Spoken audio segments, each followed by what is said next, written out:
السلام علیکم ورحمۃ اللہ وبرکاتہ۔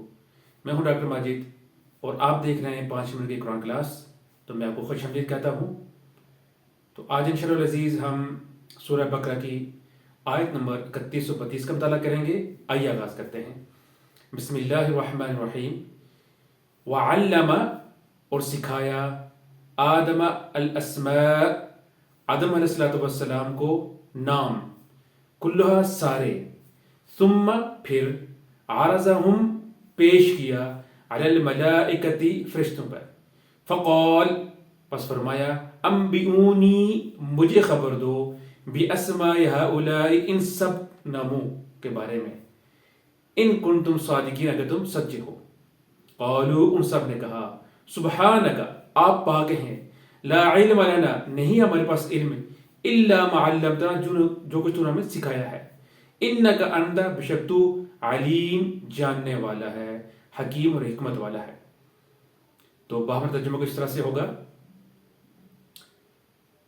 اور اللہ نے آدم کو تمام نام سکھا کر ان چیزوں کو فرشتوں کے سامنے پیش کیا اور فرمایا اگر تم سچے ہو تو ان چیزوں کے نام بتاؤ۔ ان سب نے کہا اے اللہ تیری ذات پاک ہے، ہمیں تو صرف اتنا ہی علم ہے جتنا تو نے ہمیں سکھا رکھا ہے، پورے علم و حکمت والا تو ہی ہے۔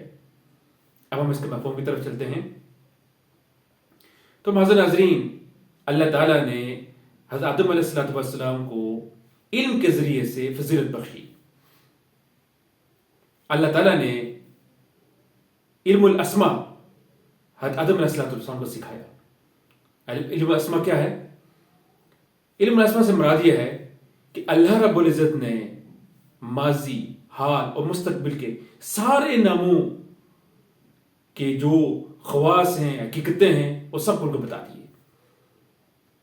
گویا آدم علیہ السلام سے لے کر تا قیامت جتنی بھی دریافتیں ہوں گی، جتنی بھی ڈسکوریز ہوں گی، جتنے بھی دنیا میں کوئی چیز آئیں گی، ان سب کے نام، خواص اور خصوصیات ان کو بتا دیے گئے۔